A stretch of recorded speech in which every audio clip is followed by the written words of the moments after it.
अगर कुव्वत हो दर पर्दा यजीद की बैत, तो लानत है कौम के हक़ में वो कलीमुल्लाही। उम्मीद।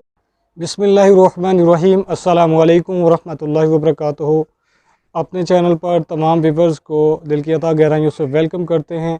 नाज़रीन, आज हम अपने चैनल के प्लेटफॉर्म से एक नई न्यूज़ अपडेट के साथ और कुछ साबका न्यूज़ पर शॉर्टली तबसरा भी पेश करेंगे। तो बढ़ते हैं जी नई न्यूज़ अपडेट पर। नई न्यूज़ अपडेट ये है और अनकरीब हम अपने नाज़रीन को कुछ अच्छी खबरें देंगे। और उन अच्छी खबरों से पहले एक और अच्छी खबर हम आपको देते चलें कि कल जनाब डॉक्टर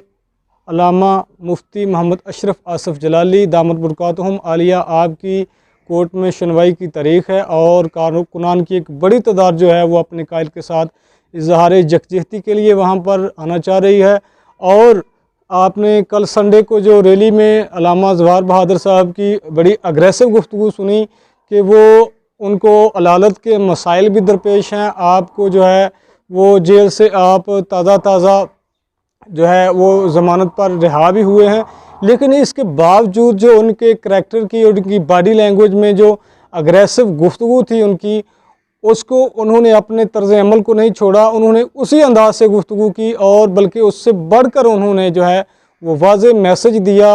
इंतज़ामिया के लिए और दूसरे उन लोगों के लिए जो कि इस किस्म की शरारतों में मसरूफ़ अमल हैं। तो इसके अलावा अगर हम कराची की रैली की बात करते चलें तो कराची में ना सिर्फ तहरीक लब्बैक पाकिस्तान सुन्नी तहरीक,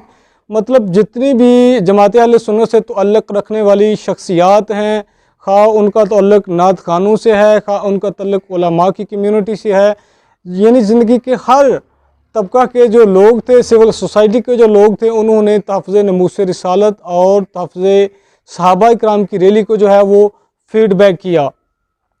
तो यहाँ पर एक और तबसरा करते चलें कि कुछ लोगों का ये ख्याल है कि अल्लामा मुफ्ती मुज़फ़्फ़र हुसैन कादरी दामत बरकातुहुम आलिया वो तहरीक रजू से बैक स्टेप लेकर जो फ्रंट स्टेप है वो लेने वाले हैं, दूसरी तरफ वो रजू करने वाले हैं कि जो उन्होंने पहले अपना मौक़िफ़ अल्लामा मुफ्ती मोहम्मद अशरफ आसफ़ जलाली साहब के लिए अपनाया था, वो उससे बैक फुट पर जा रहे हैं। और बाज़ लोगों का ये ख्याल था कि मुफ्ती महनीबुर रहमान साहब, जिनके मतलब डॉक्टर साहब ये गुफ्तगू फरमा चुके हैं कि आप अक्सर गुफ्तगू करते हैं और उसके बाद सजदा साफ कर लेते हैं, तो उन्होंने जो डॉक्टर मोहम्मद अशरफ आसफ़ जलाली साहब के मतलब जो उन्होंने मौक़िफ़ अपनाया था पहले, उसकी तरदीद उन्होंने नहीं की और ना ही इस मामले में उन्होंने कुछ सजदा साफ किया और ना ही उन्होंने, चूँकि उसमें डॉक्टर मोहम्मद अशरफ आसफ़ जलाली साहब से अक़ीदत और मोहब्बत रखने वाले और आपकी फेवर करने वाले कारकुनान की बहुत बड़ी तादाद, ना सिर्फ इनकी तादाद बल्कि गैर सियासी तहरीक दावत इस्लामी के भी बहुत सारे वर्कर्स ने इस रैली को फीडबैक किया। गो कि उन्होंने अपने प्लेटफार्म से ऐसा कोई भी जो है वो मामला नहीं किया, लेकिन इस रैली को उन्होंने फीडबैक किया। लेकिन यहाँ पर एक काबिल अफसोस अमर यह है कि इतनी बड़ी रैली, बल्कि इसको रेला कहेंगे तो मुबालगा ना होगा, बहुत सारे जो देखने वाले लोग थे, सुनने वाले लोग थे, उन्होंने इसको रेला कहा। और इसके साथ साथ लाहौर की सरजमीन से कल इतवार को आपने देखा कि अल्लामा मुफ्ती मोहम्मद अली नक्शबंदी साहब, जो कि तहफ़्ज़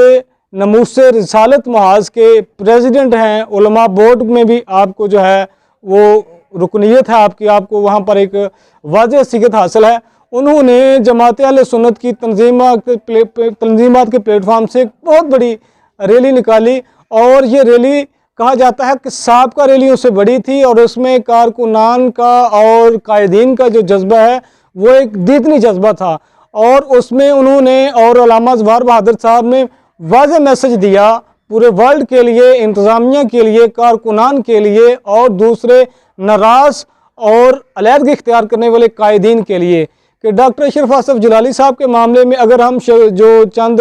कायदीन जो फेवर कर रहे हैं, अगर हम तनहा भी रह जाएंगे, सारी दुनिया भी उनकी मुखालिफ हो जाएगी, तो हम डॉक्टर मोहम्मद अशरफ आसफ़ जलाली साहब को सपोर्ट करेंगे। तो इसके हवाले से हमने पहले भी बहुत सारी वीडियोस की हैं, बहुत सारे तज़किये पेश किए इत्तेहाद के हवाले से। तो इत्तेहाद जो है वो मैं आपको ख़बर देता चलूँ कि इत्तेहाद इंशाअल्लाह अनकरीब हो जाएगा और ये मैंने तो कहा था कि इलेक्शन से पहले पहले हो जाएगा, लेकिन तवक्को की जा रही है कि 1 से 2 माह के अंदर, यानी मैं आपको 16 डेज़ का टारगेट दे रहा हूँ। 16 डेज़ में आपको ना सिर्फ हमारे चैनल से बल्कि बहुत सारे चैनल जिन्होंने पिछले दौर में मादरत के साथ हमारी इज़्ज़त उछालने में, हमें झूठा कहने में, दुनिया का जो इल्ज़ाम था उन्होंने लगाया, जिस तक उनकी ज़बानों को ज़ेब देता था, जितने सख्त अल्फाज वो अपने स्टेटस को मलहूज़ ख़ातर रखते हुए जितने सख्त अल्फाज इस्तेमाल कर सकते थे कुछ लोग उन्होंने किए। लेकिन जब कुछ मामला और आए हैं तो बातों बातों में कुछ लोगों ने इस चीज़ को मानना जो है वो शुरू कर दिया है कि ये इत्तेहाद जो है ये हम इसके मुखालिफ नहीं हैं, ये इत्तेहाद होगा। तो अनकरीब और भी बहुत सारी शख्सियत जो हैं वो जमात अहले सुन्नत के प्लेटफार्म से, जो बहुत सारे वो लोग जो खामोश थे, जो हवाओं के रुख के मुंतज़िर थे, लेकिन अभी भी कुछ उलमा जो हैं और कुछ कायदीन जो हैं वो ऊपर से कहते हैं कि हम डॉक्टर मोहम्मद अशरफ आसिफ जलाली साहब के मौक़िफ़ की तायीद में हैं और हमारा वही अकीदा है जो इमाम शाह रज़ा ख़ान बरेलवी रहमतुल्लाह तआला अलैह का है। लेकिन कुछ मख्फी अल्फाज में, मैं उनके नाम नहीं लेना चाहूँगा, वो उस्ताद लोग हैं, वो बड़े मरूफ़ लोग हैं, उनकी काफ़ी रिस्पेक्ट की जाती है उनके मदारस के अंदर, उनके तलबा के अंदर, उनके शागिर्द उलमा जो हैं वो उनकी काफ़ी रिस्पेक्ट करते हैं। लेकिन जब उनको मौका मिलता है तो वो बातों बातों में मख्फी तौर पर जो है वो रगड़ा लगाने की ट्राई करते हैं, लेकिन वो इनके पीछे मकसद कुछ और होता है। मैं नहीं कहता कि इनके पीछे उनका मकसद फेम है या उनका मकसद इसके पीछे क्रेडिबिलिटी है या कोई और मकासद हैं, ये मैं कुछ कह नहीं सकता, इसके मतलब वो बेहतर जानते होंगे। लेकिन हम भी उनकी रिस्पेक्ट करते हैं, गो कि वो तलबा के, इस्लामिक तलबा के उस्ताद हैं, बहुत सारे उलमा उनके शागिर्दों में से हैं। बेहतर है कि वो अपने नुक्ता नज़र को जो है वो देखें और सारी सूरत हाल को देखकर आपको वाज़ेह तौर पर जो है वो एक साइड पे हो जाना चाहिए। ये बातें छोड़ दें कि वो कहते हैं धोबी का कुत्ता ना घर का ना घाट का। ये मिसाल खा कोई मोअज़्ज़ज़ हो, खा कोई मेरे जैसा अदना बंदा हो, हर उस बंदे पर फिट होती है जिसका कोई वाज़ेह लाहा अमल नहीं होता। जैसे वो इकबाल फरमाते हैं ना, दुरंगी छोड़ यक रंग हो जा या सरासर मोम या फिर संग हो जा। मैं शेर को दोहराए देता हूँ, दुरंगी छोड़ यक रंग हो जा, दोरंगी छोड़ यक रंग हो जा या सरासर मोम या फिर संग हो जा। ये नहीं हो सकता कि तोते की बला बलंदर के सर डालें। ये मिसाल खैर यहाँ बनती नहीं थी, लेकिन हमने ऐड कर दी कि मामला कुछ और होते हैं, कोई हसद और बुग़्ज़ अंदर का होता है, कोई मसला ये होता है, बाज़ औक़ात होता है कि आप अपने आप को दूसरी शख्सियत से काबिल समझते हो, लेकिन वो जो काबिल नहीं होता, जो बंदा नालायक होता है मेरी तरह, लेकिन उसको कुछ ट्रेंडिंग हवाले से या किसी भी हवाले से या उसके खलूस की वजह से थोड़ी सी पब्लिसिटी मिल जाती है, उसको थोड़ा सा पब्लिक के अंदर उसको अच्छा फेम मिल जाता है या उसको लोग अच्छा कहना शुरू कर देते हैं, या फिर दूसरे मुखलिस लोग जो हैं वो उसके इखलास को पहचानते हुए उसकी कदर करना स्टार्ट कर देते हैं। तो हसद ना करें, टच ना करें, रगड़ा ना लगाएं, बातों बातों में मख्फी तौर पर उन बातों को रद्द ना करें जिनका वजूद कोई नहीं है। हालांकि अगर ज़मीर के सौदे की बात आए, अगर ज़मीर की बात आए, तो वो मशाइख और वो उलमा जो बज़ाहिर ज़ाहरी हसद की वजह से या अपनी रेटिंग की वजह से जलाली साहब की तायीद नहीं करते, बहुत सारे लोग खामोश हैं। लेकिन एक वक्त आने वाला है, अनकरीब आप देखेंगे वक्त आएगा कि ये बहुत सारे लोग जो मुखालफत में हैं ये सारे फेवर करते नज़र आएंगे, और फेवर करना हालात की वजह से इनकी मजबूरी होगी, और फिर इनके ये अंदर ही अंदर घुटेंगे और ये जो रजू है ये ओपनली नहीं कर पाएंगे। तो ऐसा वक्त मैं नहीं चाहता कि ये जो मुअज़्ज़ज़ मशाइख हैं, ये जो मुअज़्ज़ज़ शख्सियत हैं, ये मैसेज उनके लिए भी मैं दे रहा हूँ कि वो वक्त आएगा, आज के दौर का नौजवान, आज के दौर का व्यूअर, आपको देखने वाला, सुनने वाला, जो लोग भी इल्मी और ख़तीबाना बड़ी वाज़ेह अंदाज में गुफ्तगू करते हैं, आपको सुनने वालों की तादाद जो है इसमें 90% लोग जो होते हैं वो पढ़े लिखे होते हैं। वो आपके दलाइल की वजह से आपको सुनते हैं कि आपके पास कवी दलीलें हैं, आपके पास नॉलेज है। वो हजूर गौसल आज़म की करामात और दाता अली हजवरी रहमतुल्लाह तआला अलैह की करामात सुनाकर वक्त गुजारने वाले ख़तीबों का दौर चला गया। आज लोग नॉलेज की बात सुनते हैं और लोगों के ऊपर आपके नुक्ता नज़र पर भी नज़र होती है। आपका वाज़ेह तौर पर आवाम के सामने ये चीज़ जाती है कि यार ये जो बंदा हमें प्रीच कर रहा है, ये जो बंदा हमें